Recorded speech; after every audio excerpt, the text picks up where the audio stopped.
Ça y est, nous y sommes. C'est l'heure du tout premier podcast de l'Office de tourisme. Bienvenue et merci de nous écouter. Pour ce premier podcast, nous avons choisi de vous raconter l'histoire du château de Châteaugiron.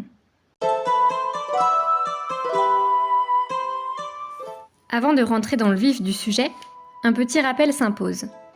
N'oubliez pas qu'au Moyen-Âge, la Bretagne est indépendante de la France. Il y a bien le duché de Bretagne et le royaume de France. Et c'est en partie grâce à l'un des ducs de Bretagne que le château de Châteaugiron est né. L'histoire du château est liée à un mariage qui date de plus de 1000 ans. En 996, le duc de Bretagne Geoffroy Ier se marie avec la princesse Avoise qui vient de Normandie.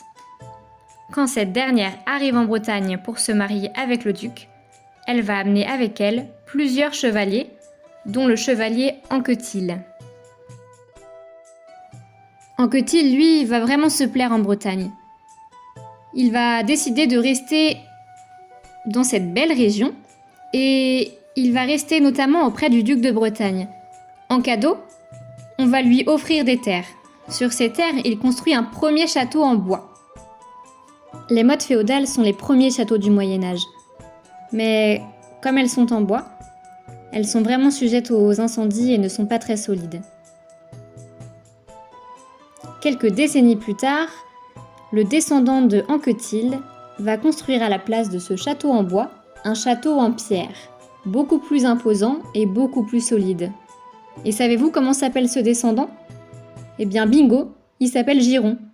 Et oui, c'est lui qui a donné son nom à la ville. Plutôt sympa, non ?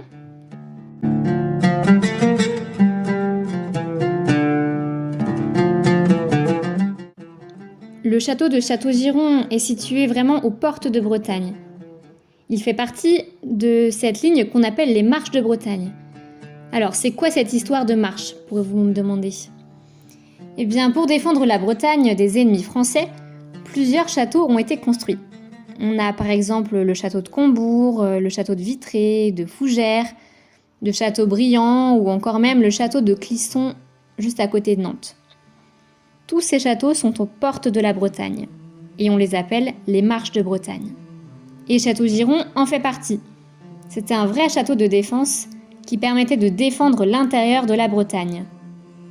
Pas de doute, avec ses douves, ses tours et son pont-levis, c'était vraiment un château fort.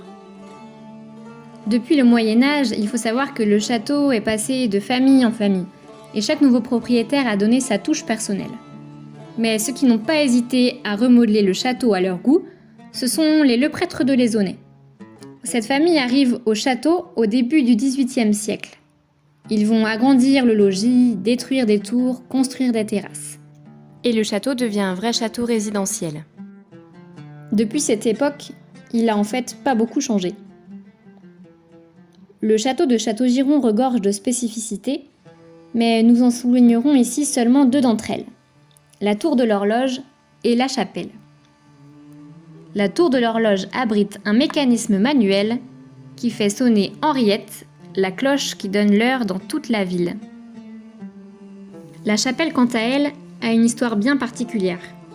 Entièrement restaurée, elle a réouvert ses portes au public en 2015 pour accueillir le centre d'art Les Trois Chats. Je ne vous en dirai pas plus aujourd'hui.